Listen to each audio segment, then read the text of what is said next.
Первый сборик вообще нереальный был. Давай. Хорошо, еще нет.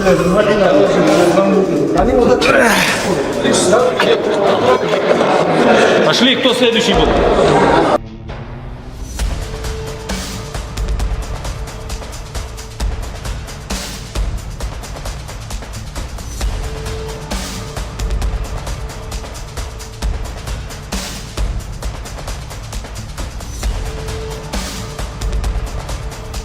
Сегодня были последние тяжелые спарринги у Ислама.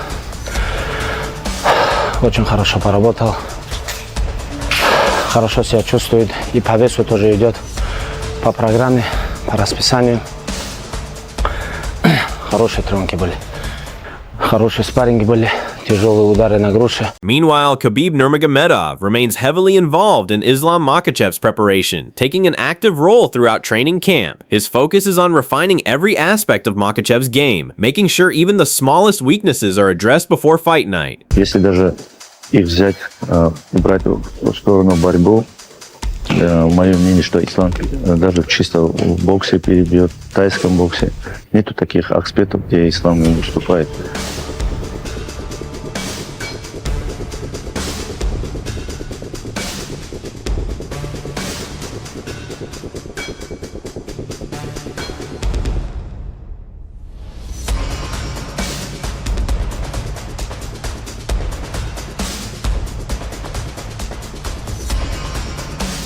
Discussing the team's coaching structure, Ali Abdelaziz explained that although he serves as the head coach at the Dagestan gym, the day-to-day responsibilities are handled by another coach who works with Islam Makhachev on a regular basis and oversees his daily training.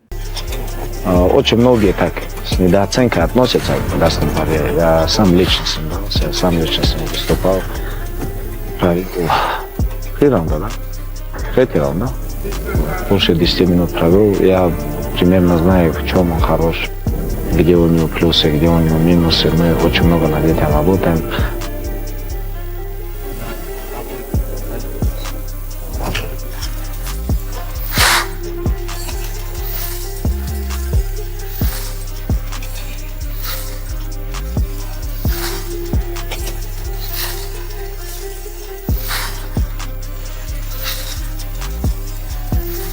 Continuing his breakdown, he explained that the camp has now entered its final phase, with the focus shifting from intense training to sharpening the details. The team is repeatedly drilling key positions and fight-specific scenarios they expect to encounter on fight night. He added that the demanding conditioning work was completed earlier in camp in the mountains, leaving them confident that Makhachev is fully prepared for the challenge ahead. MashaAllah, look amazing. Khabib come here, change the energy of the whole camp. They become like, it's like the army here, it's military. Everybody on time, everybody training good. We having fun, enjoy. My brother Asad just come here today, you know. Now the team is complete. And 6 more days, and gonna be still undefeated, undisputed pound for pound king Islam Makhachev. That's it, you know. Like I said, Khabib father have a dream, become through Khabib, Islam carrying a legacy, and so many young guys coming, Omar, Usman, Sagid, so many guys, Gaji, so many guys. Craig also believes Ian Garry has a legitimate opportunity to pull off the upset against Islam Makhachev. However, he makes it clear that his comments are not based on disrespect, despite Garry often taking shots at Makhachev during the build-up. Craig says he has genuine respect for Makhachev's elite grappling ability, especially highlighting one of his signature takedowns as the specific weapon that makes him such a dangerous opponent. Сложного нету на тренировках. Делаем много отработок, много возни с позицией. То, что у нас будет в бою. Потому что уже смысла нету делать тяжелые тренировки. Это тебе уже не поможет. Надо вспоминать свои такие заготовки и больше их отрабатывать. То, что мы и делаем сегодня, в понедельник, всю тренировку мы делали отработки. Осталось подогнать вес, и думаю, мы готовы еще. Первая подготовка у нас была в горах Кисловодска, там сделали очень хороший сбор на... Adding his own perspective to the debate, John Jones believes Islam Makhachev will be able to get past Ian Garry at UFC 330, pointing to his wrestling as the biggest technical advantage in the matchup. Jones also believes Islam's success goes beyond physical ability, crediting his elite training team and the discipline shaped by his faith. According to Jones, that mix of preparation, support, and mindset is what truly separates Makhachev from many of his opponents. Garry could beat Islam? You know, I actually do. I actually do think he has a very good chance at beating Islam. I remember watching, so what Islam does really, obviously does a bunch of things incredibly well. Like I slander him at any chance I get, but truly appreciate every ounce of technique he does. And one of his most beautiful takedowns is a single leg where a guy digs an underhook and he turns it into a clubbing takedown. And now Shovcut tried that exact move on Ian Garry, and Ian Garry countered it and ended up on Shovcut's back. So I think an open space takedown, Islam's go-to. Ian Garry does have a very good answer too. Turning to Ian Garry's own mindset heading into the fight, he has made it clear that he believes he can defeat Makhachev and take over the position as the UFC's #1 pound-for-pound fighter. However, Garry separates his confidence from disrespect, showing genuine appreciation for Makhachev's accomplishments and everything he has built throughout his UFC career, even as he prepares to face him on August 15th. I'm going to fight against Ian Garry next, right? I assume that Islam's going to win that one just because of his wrestling pedigree. You know, to be able to dictate if the fight's going to be standing or on the ground is a great gift. Another guy with a strong team behind him, strong faith. I'm not rooting for anyone in that fight because I don't know either one of those guys on the personal level, but I'm assuming that Islam's going to win. That's my prediction. Shifting the discussion toward a potential Makhachev versus Garry matchup, Mendez addresses the growing rumors surrounding the fight and gives credit to Garry's striking ability, describing him as a difficult and unpredictable opponent to deal with on the feet. However, Mendez believes that advantage could disappear once the fight moves to the ground, arguing that Garry would face major problems trying to survive against Makhachev's elite grappling. Islam Makhachev, the perfect champion you wanted to face, given what he's achieved, as well as giving you the opportunity to knock off the pound-for-pound #1 off his pedestal. Listen, I have nothing but love and respect for Islam Makhachev, and the body of work that he's done in the UFC is unbelievable. But make no mistake about it, when I fight Islam Makhachev on August 15th, I'm going to beat the #1 pound-for-pound fighter on the planet. I'm going to beat the 2-weight world champion. I'm going to dismantle him. And when I do that, there is no doubts. It's undeniable. I will be the greatest fighter. Backing up his argument, Mendez continues defending Makhachev's credentials by pushing back against any doubts surrounding his wrestling ability. He points to the praise from Olympic gold medalist Gable Stevenson as proof of just how highly respected Makhachev's grappling truly is. Mendez also reinforces his belief that Makhachev is the most complete fighter in the division, arguing that he has every tool needed to find success in this matchup. I feel good about it. He's a well-known guy. He's very highly skilled, you know, and I look forward to the challenge, you know. So, yeah, no, Ian Garry, excuse me, if that's who they pick and that's who Islam wants, no problem. Bring him on the plate. No problem. You know, we'll get ready for Ian Garry. So, but he's good. He's good. I was hoping if he gets anybody, it would be. He wanted Kamaru because he thought that was the toughest stylistic challenge for him. So I wanted that because that's what he wanted. And but he was good with Ian Garry, you know, or Topuria too. You know, he wanted a challenge. So those are the three that I know he stated that he wouldn't mind fighting. But again, we don't make those decisions. The UFC gives us a challenge. Sharing his perspective on the current UFC landscape, Henry Cejudo describes the welterweight division as the most complicated weight class in the sport right now, arguing that no other division matches its level of depth and unpredictability. He believes that combination makes 170 pounds especially difficult to navigate, both for the champion trying to defend the title and for contenders fighting their way toward a championship opportunity. Easy guy for anybody, you know, no matter what style it is, whether it be boxing, kicking, you name it. That's why I've always said he's the most well-rounded fighter of all, you know. I've said that on many occasions, you know. I said he was the most well-rounded fighter in the lightweight division, and people blasted me for that, you know. But he proved my point, you know. He's proven my point every time. He's just a great athlete who basically He's the easiest for me to manage. I've been with him since 2014, maybe late 2013.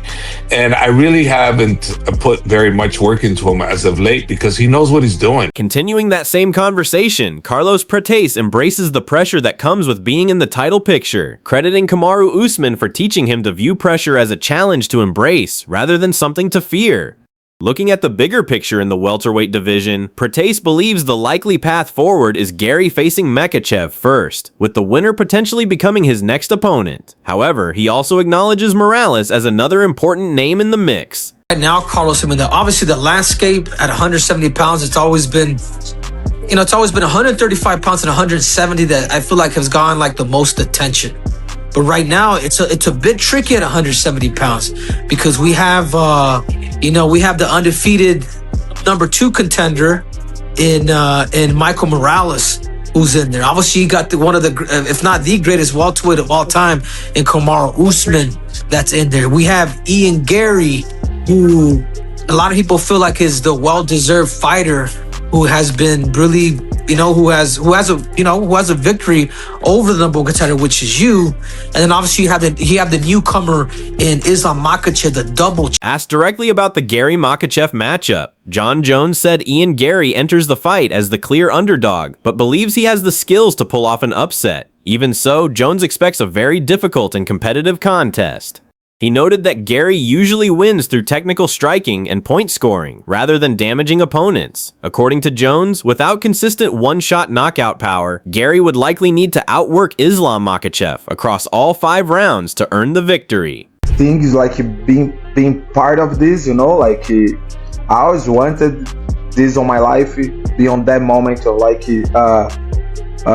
I'm kind of guy, Caio Borralho always say one thing and now I'm learning from him, the pressure is our friend, the pressure is our owner, because if I'm here feeling the pressure, can imagine how many people want to be on my place, getting my pressure, so it's really nice. I really think Ian gonna fight Makhachev, and then I'm gonna fight the winner, but also we have Morales, and I think Morales is behind me just because on the ranks, just because he didn't fight any former champ, On the stylistic side of the matchup, the Barnhill brothers acknowledge Makhachev as one of the UFC's most complete fighters, but still view Garry as a difficult challenge because of his height, reach, and disciplined fight IQ.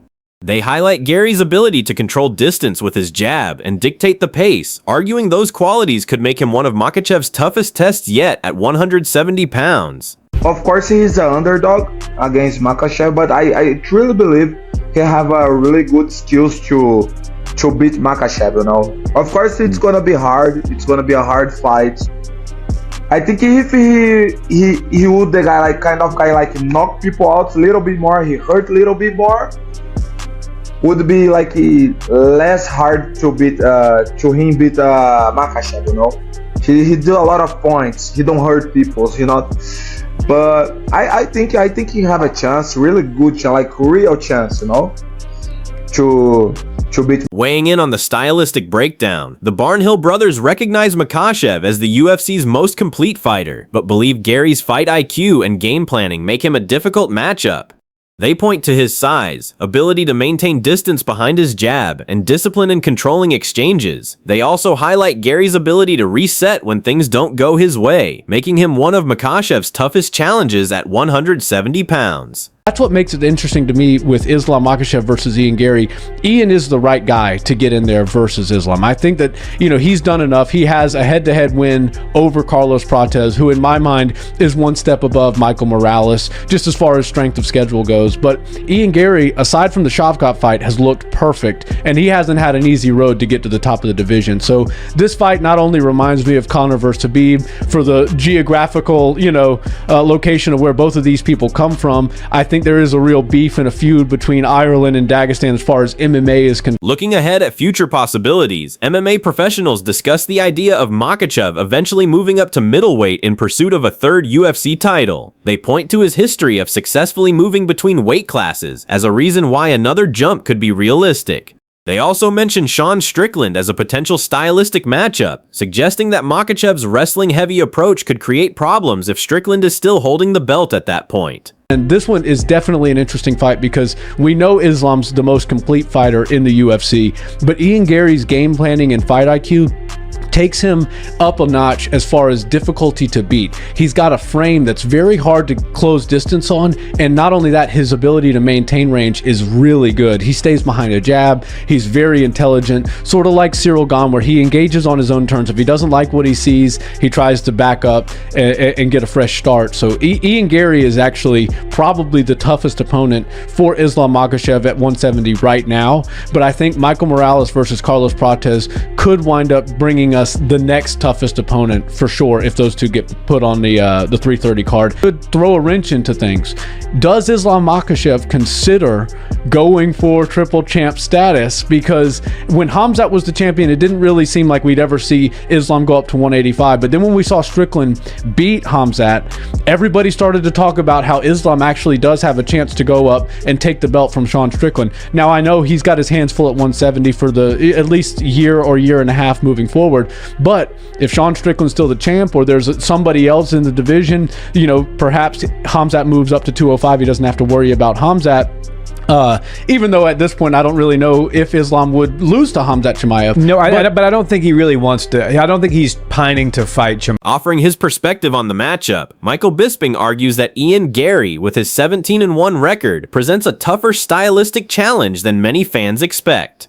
He rejects the idea that this will be an easy fight for Makhachev, saying Gary's skill set could create more complications than the public narrative suggests. Bisping points to Gary's length, reach, and disciplined jab as tools that could disrupt Makhachev's wrestling-focused approach. Right now, this fight for Islam Makhachev may be a lot harder than what people think. Given all of the accolades that Islam Makhachev has, it's easy to just dismiss Ian Garry and say, listen, he's got to just run right through him. Okay, you could send him to Dagestan or Georgia for 20 years and still forget all about it. Send him 2-3 years Dagestan and forget. Okay, because Islam Makhachev is the GOAT. He's going to take him down. The man's Irish. They don't wrestle in Ireland, for crying out loud. Well, guess what? He's a well-rounded mixed martial artist. He's 17-1. He had a very, very close fight with Shavkat Rank. He can match Islam in terms of jiu-jitsu or submission grappling, okay? But it's the style that Ian Garry has. It is the length and the reach that he has. And it is his ability to silence out the crowd and not give a damn if you people are booing. If everyone in the arena is throwing their popcorn and the drinks and going, boo, this is garbage, because all Ian Garry is doing is dancing around, popping the jab, throwing the right hand, using push kicks to keep Islam away, he won't care, because on paper or according to the judges, he's winning the fight, and his job is to win the fight and become the welterweight champion of the world.